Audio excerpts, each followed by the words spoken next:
Assalomu alaykum. Mening ismim Nodirxon. Bizning startapimiz nomi Garage Plus.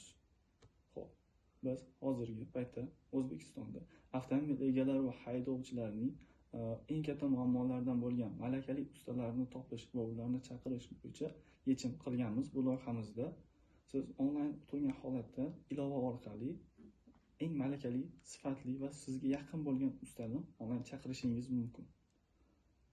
Va agar avtomobilning jiddiy muammosi bo'lsa va joyida hal qilinmaydigan muammolar bo'lsa, dvigatel va mashinaning ichki qismlarida bo'ladigan holat bo'lsa, siz ustaxonalarni onlayn bron qilishingiz mumkin.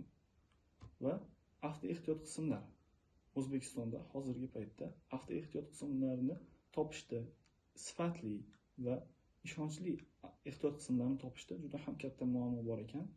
Biz bir oy davomida so'rovnomalar o'tkazib chiqdik haydovchilar va avtomobil egalari bilan. So'rovnomalarimiz shuni ko'rsatmoqdaki, ko'pchilik insonlar aytmoqda, misol uchun bitta joydan ustasi yoki bo'lmasa tanishlari tavsiya qilgan zapchasini olgan va xolanki u qimmatga olib qo'ygan. Aytaylik $100lik zapchasini u 150-200 dollarga olib qo'ygan bo'lishi mumkin. Shunday holatlar juda ham ko'p uchragan. Biz qanday qilamiz? U istalgan zapchasini, istalgan avtomobil ehtiyot qismini rasmga olgan holatda uni barcha O'zbekistondagi big data bo'yicha solishtirishi mumkin. Eng arzonidan tortib yoki bo'lmasam eng yaqin manzildagi do'kondan tortib yoki bo'lmasam eng sifatli mahsulotlarni do'konlarning manzillari va ularning narxlari bo'yicha topishi mumkin. Bunday imkoniyatni bizning Garage Plus ilovamiz orqali taqdim etamiz. Va ko'pchilik haydovchilarda avtomobillari yo'lda yoki bo'lmasam safarlarda o'chib qolish holati, buzilish holati bo'lganda evakuator chaqirish muammosi juda ham muammoli holatlardan ekan. Narxi juda ham qimmat bo'lib ketar ekan. Bunga sabablar o'rganib chiqdik.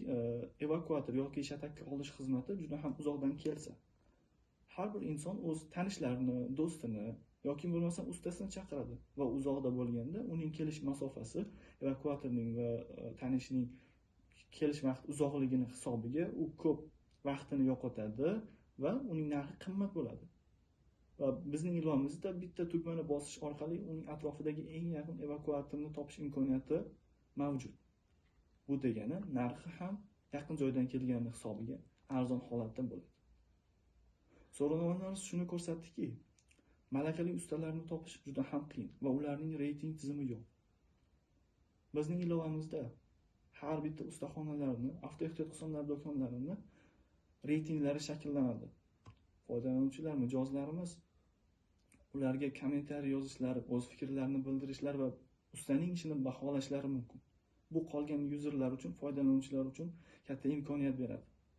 Shunga qarab u o'zining haydovchilar o'ziga yaqin bo'lgan ustaxonalarni, sifatli ustalarni va eng muhimi malakali professionallarni topa olishi mumkin.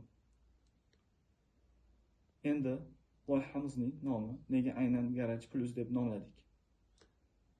Bilamizki, har birimizning uyimizda garajimiz bor, avtomobil qo'yish uchun. To'g'rimi? Va biz har bitta ishimizni shu joyning o'zida hal qilsak, ustaxona uchun shaharning narigi tomoniga yoki bo'lmasam uning ehtiyot qismlari uchun shaharning boshqa tomoniga vaqt sarflashdan, ko'p pul sarflashdan ne hojat? Barchasi bizning Garage Plus loyihamizda. Ya'ni sizning telefoningizda. Bitta Garage Plus ilovasi orqali barchasi sizning garajingizda mavjud. E'tiboringiz uchun rahmat.